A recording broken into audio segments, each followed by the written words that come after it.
Good morning 10th class. बेटे आज हम करेंगे हमारा टॉपिक विजुअलाइजिंग द नेशन। देखो बेटे पहले इसका मीनिंग समझिए, क्या है विजुअलाइजेशन द नेशन। देखो बेटे इसका मतलब क्या होता है कि बेसिकली हम एक राजा को अगर रिप्रेजेंट करना चाहते हैं तो राजा को हम लोग एक पोर्ट्रेट के द्वारा रिप्रेजेंट कर सकते हैं, लेकिन क्वेश्चन आता है कि हम एक नेशन को कैसे रिप्रेजेंट करेंगे। ठीक है ना। तो बेटे 18th सेंचुरी के अंदर एक आइडिया माइंड में आया कि किस तरह से राजा को तो पोर्ट्रेट के थ्रू रिप्रेजेंट कर सकते हैं, ठीक है, कैसे हम लोग राष्ट्र को एक चेहरा दें। तो बेटे राष्ट्र का जो पर्सोनिफिकेशन एक महिला के रूप में किया गया, वो ऐसी महिला थी जो कोई आम लाइफ के अंदर, अपनी रूटीन लाइफ के अंदर कोई खास महिला नहीं थी, ना ही कोई बहुत ज़्यादा सशक्त थी, तो राष्ट्र को महिला का चेहरा दिया गया था। अब 18th सेंचुरी के अंदर बेटे the female figure become an allegory of nation. Allegory क्या होता है बेटे? रूपक। अगर हम बात करें बेटे, हम किसी एब्स्ट्रैक्ट आइडिया को, किसी अमूर्त विचार को अगर हम क्या करना चाहते हैं, कोई रूप देना चाहते हैं, तो उसको हम लोग कहते हैं एल्गरी। आपके न्यू वर्ड्स के अंदर भी गिवन है बच्चों, when an abstract idea is expressed through a person. अगर हम एक अमूर्त विचार को किसी वस्तु के द्वारा, किसी व्यक्ति के द्वारा रिप्रेजेंट करते हैं तो उसको क्या कहते हैं? एल्गरी कहते हैं। जैसे नेशन जैसा जो एब्स्ट्रैक्ट आइडिया था उसको महिला के द्वारा रिप्रेजेंट किया गया था। आप सबको ध्यान भी होगा बेटे, फ्रेंच रेवोल्यूशन के टाइम आर्टिस्ट ने क्या किया था? महिला को एक एल्गरी के रूप में यूज किया, जिसमें लिबर्टी, जस्टिस और फ्रीडम जैसे विचारों को रखा गया था। These deeds were represented through specific object और सिंबल्स। इन सभी बातों को स्पेसिफिक ऑब्जेक्टिव के लिए यूज किया गया, स्पेसिफिक सिंबल के लिए यूज किया गया था। ऐसे यू वुड रिमेंबर। तो बेटे लिबर्टी को कैसे रिप्रेजेंट किया गया था? जो वहां पर ब्रोकन चेन थी उसके द्वारा रिप्रेजेंट किया गया, रेड कैप के द्वारा रिप्रेजेंट किया गया। इसी तरह से अगर हम बात करें जस्टिस को कैसे रिप्रेजेंट किया गया? Blind folded. ब्लाइंड फोल्डेड का मतलब क्या है बेटे? Women carrying a pair of weighing scales. महिला जिनकी आंख पर पट्टी बंधी हुई है और तराजू दोनों हाथों में लिए हुए, उसको जस्टिस के रूप में रिप्रेजेंट किया गया था। वैसे बेटे जनरली आप लोग कोर्ट में भी देखते हैं, आप जाते हैं वहां पर न्याय की मूर्त के रूप में महिला को रिप्रेजेंट किया गया है, जिसके हाथ में क्या है? स्केल है, तराजू है और उसकी आंखों पर पट्टी बंधी हुई है। इसी तरह से बेटा फीमेल एल्गरीज का 19th सेंचुरी में बहुत ज़्यादा यूज किया गया। In France she was Christian Mary. तो बेटे वहाँ पर फ्रांस में क्या हुआ था? एक क्रिश्चियन महिला मैरियन का नाम दिया गया था। जो मैरियन थी बेटे उसको नेशन के रूप में रिप्रेजेंट किया गया। ठीक है, ऐसे ही बेटे उसके पास भी अपने सिंबल्स थे, फ्रीडम के, लिबर्टी के, ठीक है ना, रिपब्लिक के। तो मैरियन की जो प्रतिमा थी बेटे, बेसिकली मैरियन का जो स्टैचू था वो डिफरेंट पब्लिक प्लेसेस पर लगाया गया और उसके जो सिंबॉलिक, उसको डिफरेंट सिंबॉलिक दिए गए थे बेटा, उनके भी सबके क्या थे? मीनिंग अलग अलग थे। जैसे यहाँ पर अगर हम बात करें बेटा कि मैरियन की जो इमेज थी उसको क्या किया गया था? पोस्टेज स्टैम्प्स पर, कॉइन्स पर भी क्या किया गया था? अंकित किया गया था, ताकि लोग राष्ट्र की भावना से जुड़े। इसी तरह बेटे उसकी जो कैरेक्टरिस्टिक्स थी, रिपब्लिक, लिबर्टी, ठीक है ना, रेड कैप, ट्राई कलर और कोकेट। कोकेट क्या होता है? कलगी, यानी कि उसके सर पर जो बंधी हुई थी सारे के ऊपर, कलगी उस पर रिप्रेजेंट किया गया था। इसी तरह बेटे पोस्टेज स्टैम्प्स पर और कॉइन्स पर भी उसकी प्रतिमा को अंकित किया गया, ताकि लोग राष्ट्रवाद की भावना से जुड़ सके। तो बेटे इन सब का कारण क्या होता था कि कैसे लोगों को राष्ट्र के साथ जोड़ा जाए। लेकिन बेटे यहाँ तो कोशिश की गई कि किस तरह से राष्ट्रवाद के साथ कनेक्ट किया जाए, लेकिन बच्चों 1871 के अंदर क्या हुआ? लोग धीरे धीरे नेशनलिज्म से इंपीरियलिज्म पर आ गए। नेशनलिज्म क्या होता है बेटे? सभी लोगों को एकता के सूत्र में बांधना, क्या कहलाता है? नेशनलिज्म कहलाता है। लेकिन बच्चों धीरे धीरे क्या हुआ कि सभी जो क्षेत्र थे वो एक दूसरे के लिए क्या हो गए? एक दूसरे के दुश्मन बन गए। हर तरह के लोगों के अंदर नेशनलिज्म की स्पिरिट खत्म होकर इंपीरियलिज्म में कन्वर्ट हुई। सभी लोग क्या करने लग गए? जैसे नेशनलिज्म क्या होता है? सभी कलेक्टिवली रहे, ठीक है ना, एक राष्ट्र के रूप में सोचे। इंपीरियलिज्म क्या होता है? सभी एक दूसरे से युद्ध लड़ने के लिए तैयार हो गए। उनको बस क्या ऑब्जेक्टिव था कि हम अपना साम्राज्य कैसे बढ़ाएं। तो बेटे इसके कारण मोस्ट डेंजरस एरिया कौन सा बन गया था? बाल्कान। कौन सा बन गया था? बाल्कान 1871 में, जहां पर बेटे बेसिकली बहुत सारे क्षेत्र जुड़े हुए थे, वहां की संस्कृति डिफरेंट थी। आज के टॉपिक में हम इसी के बारे में पढ़ेंगे। देखो बेटे 19th सेंचुरी के अंदर क्या हुआ था? जो हमारा आइडिया था, हमारा जो विचार था नेशन का, वो धीरे धीरे खत्म हो गया था।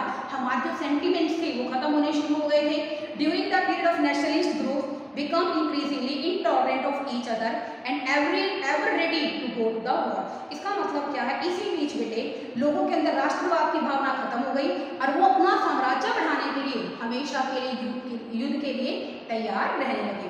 The major European power in turn manipulated the nationalist aspirations of the subject peoples in Europe to further their own imperialist aims. इसका मतलब क्या है बेटे, जो यूरोपीय शक्ति थी उन्होंने भी क्या किया, साम्राज्यवादी उद्देश्य अपने इंपीरियलिज्म के ऑब्जेक्टिव को बढ़ावा देना शुरू कर दिया, जिसके कारण क्या हो गया, वहां पर हर तरह से जो नेशनलिज्म की स्पिरिट थी वो किसमें कन्वर्ट हो गई, इंपीरियलिज्म में कन्वर्ट हो गई। The most serious source of nationalist tension, सबसे ज्यादा टेंशन कहाँ आई हुई, 1871 में कहाँ आई थी बच्चों, बाल्कन्स के अंदर। इसके बारे में पढ़ेंगे बेटा हम लोग। And the Balkans was the region of geographical and ethnic variation comprising modern day Romania, Bulgaria, Albania, Greece, Macedonia and Slovenia, Serbia. ठीक है बेटे, बहुत सारे ऐसे नाम थे बेटा जो इस राष्ट्र के साथ जुड़े हुए थे। इसमें आधुनिक रोमेनिया, अल्बानिया है बेटे, यूनान है, क्रोएशिया है, सभी क्षेत्र शामिल थे। और बेटे इन क्षेत्रों में यहाँ पर जो स्लाव के अंदर जो एरिया में रहने वाले लोग थे उनको क्या बुलाते थे, स्लाव बुलाते थे। क्या बुलाते थे, स्लाव। आगे देखो इसमें, and a large part of Balkans was under the control of Ottoman empire, यानी कि बाल्कन के ज्यादा से ज्यादा हिस्से पर किसका कंट्रोल था, ऑटोमन एम्पायर का। किसका कंट्रोल था बच्चों, ऑटोमन एम्पायर का कंट्रोल था। अब ऑटोमन एम्पायर का कंट्रोल है, the spread of ideas of romantic nationalism in the Balkans together with the disintegration of Ottoman Empire made the region very explosive।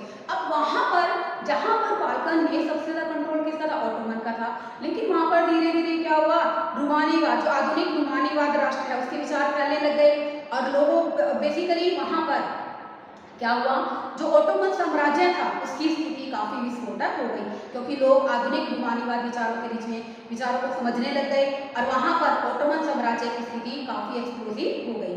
अब इसके बाद क्या हुआ, and in although the 19th century of Ottoman Empire had sought to strengthen itself the modernization and internal reforms but with very little success। बहुत सारे सुधार किए Ottoman empire ने ताकि उसका कब्जा बना रहे, बहुत सारे मॉडिफिकेशंस किए, लेकिन इसको बहुत ज़्यादा सक्सेस नहीं मिली। वन बाय वन यूरोपियन क्या हो गए, कंट्रोल से छूट गए, नेशनलिस्ट ब्रोक द चेन, उन्होंने अपनी चेन तोड़ना शुरू कर दी और अपने आप को इंडिपेंडेंस घोषित करना शुरू कर दिया, स्वतंत्र घोषित करना शुरू कर दिया। द बाल्कन पीपल ने भी बेटा अपने पॉलिटिकल राइट्स को यूज करते हुए, हिस्ट्री को आधार बनाते हुए अपने आप को स्वतंत्र कराने के लिए अपनी शक्तियों का प्रयोग किया। The rebellious nationalist in the Balkans thought of struggle, उन्होंने स्ट्रगल करने के बारे में सोचा और संघर्ष करने लग गए। तो इसलिए बेटे उन्होंने क्या किया कि उन्होंने राष्ट्र में हिस्ट्री का यूज किया कि किस तरह से हम लोग क्या करते थे कि हमारे जो राष्ट्र थे वो स्वतंत्र थे और किस तरह से विदेशी ने उन पर आक्रमण किया और उन पर अपना कंट्रोल कर लिया था। तो बाल्कन क्षेत्र में जितने भी रेबेलियन थे, विद्रोही थे, उन्होंने बहुत संघर्ष किया लंबे समय तक ताकि उनको आज़ादी मिल सके, क्योंकि उन्होंने आज़ादी के लिए बहुत प्रयास भी किए। And as a different Slavic nation, बाकी जो स्लाव से बेटा सेल्विक नेशन बहुत सारे थे, आपने पढ़ा है बुल्गारिया वगैरह। तो बेटे वहाँ पर क्या किया था, उन्होंने nationally struggle to define their identity after independence, उन्होंने बेटा अपनी आइडेंटिटी, अपनी पहचान बनानी शुरू करी, ठीक है ना, इंडिपेंडेंस के बाद। बाल्कन इरा बेटे का हो गया, काफी कन्फ्लिक्ट शुरू हो गया वहाँ पर। बाल्कन्स को बेटे बेसिकली एक दूसरे से, जो बाल्कन क्षेत्र में रहने वाले लोग थे या बाल्कन्स के एरिया के जो लोग थे वो क्या कर, बाल्कन राजा एक दूसरे से जलने लग गए और क्या कोशिश करने लग गए, इंपीरियलिज्म आ गया, नेशनलिज्म तो क्या हो गया बच्चों, खत्म हो गया, इंपीरियलिज्म आ गया कि किस तरह से वो अपनी टेरिटरीज को इंक्रीज करे। बाल्कन क्षेत्र के आसपास के जो राज्य थे एक दूसरे से जलने लग गए।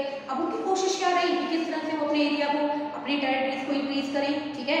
अब धीरे धीरे क्या हुआ बेटे, अब टेरिटरीज को इंक्रीज करने की सोचने लग गए। अब जो परिस्थितियां थी वो और भी ज्यादा क्या हो गई, कॉम्प्लेक्स हो गई, उनके बीच में झगड़े और ज्यादा बढ़ने शुरू हो गए, वार शुरू हो गए, ठीक है। During this period there were intense rivalry among the European powers over trade and colonies as well as naval and military might. इसका मतलब क्या था कि इस समय यूरोपीय शक्तियों के बीच में जितना भी व्यापार था, उपनिवेश था, सैन्य ताकतों को लेकर आपस में स्ट्रगल बढ़ना शुरू हो गया और अब इस तरह से बेटा बाल्कन क्षेत्र में बहुत ज्यादा कंपटीशन क्रिएट हो गया था। इसके बाद बच्चों each power, Russia, Germany, England, Austria, Hungary was keen to countering the hold of all the power over the Balkans and extending its own control over the area। अब इस तरह से बेटा जो रूस, इंग्लैंड, जर्मनी, ऑस्ट्रिया, हंगरी थे, उन्होंने अपनी ताकत को बाल्कन पर अन्य शक्तियों पर क्या करा, अपना प्रभाव बढ़ाना चाहते थे। इसके कारण बहुत सारे युद्ध हुए एंड द रिजल्ट क्या रहा, finally the First World War, प्रथम विश्व युद्ध हो गया। ठीक है, आगे देखिए, nationalism aligned with the imperialism, यानी कि राष्ट्रवाद के साथ साथ जो साम्राज्यवाद आया, led to Europe to disaster in 1914। इसके कारण बेटे यूरोप के अंदर डिजास्टर का मतलब संकट को ले आया। But meanwhile many countries in the world which had been colonized by the European powers in 19th century began to oppose imperial domination। अब देखो बेटे, विश्व के अनेक देश थे, ठीक है ना, जिनका यूरोपियन शक्तियों ने पूरी तरह से उपनिवेशवाद के रूप में शोषण किया था। अब वो भी विरोध करना शुरू हो गए, ठीक है ना, वो भी स्वतंत्र राज्य बनने के लिए क्या करने लगे, संघर्ष करने लगे। अब जो बेसिकली लोगों के अंदर नेशनलिज्म की स्पिरिट थी, टर्न इनटू इंपीरियलिज्म स्पिरिट, यानी कि नेशनलिज्म की जो भावना थी वो धीरे धीरे इंपीरियलिज्म में कन्वर्ट हो गई। European idea of nationalism were replicated for the people everywhere, developed their own specific variety of nationalism, but the idea that society should be organized into nation state come to be accepted as natural and universal। अब देखो बेटे, यूरोपीय राष्ट्रवाद में यूरोपवादी विचार कहीं repeat भी हुए, सब लोगों ने राष्ट्रवाद को विकसित करने की कोशिश की और सभी लोगों का काम था, क्या मानना था, उनकी ओपिनियन क्या थी कि राष्ट्र राज्य के रूप में संगठित किया जाए, और इस चीज को पूरी तरह से मान लिया गया था। तो बेटे इसमें यही आ जाएगा कि एक तो क्वेश्चन बेटे यहाँ से बनाओगे, how imperialism converted into nationalism, कि किस तरह से जो इंपीरियलिज्म था नेशनलिज्म में कन्वर्टेड हो गया। Right A short note on Balkan reason, Balkan क्षेत्र के बारे में एक शॉर्ट नोट प्रिपेयर कीजिए। बेटे इस वीडियो के साथ आपका चैप्टर कंप्लीट हो जाता है। आई होप आपको टॉपिक समझ में आया होगा। In the next session we will discuss our next chapter, nationalism in Europe. Okay, thank you students.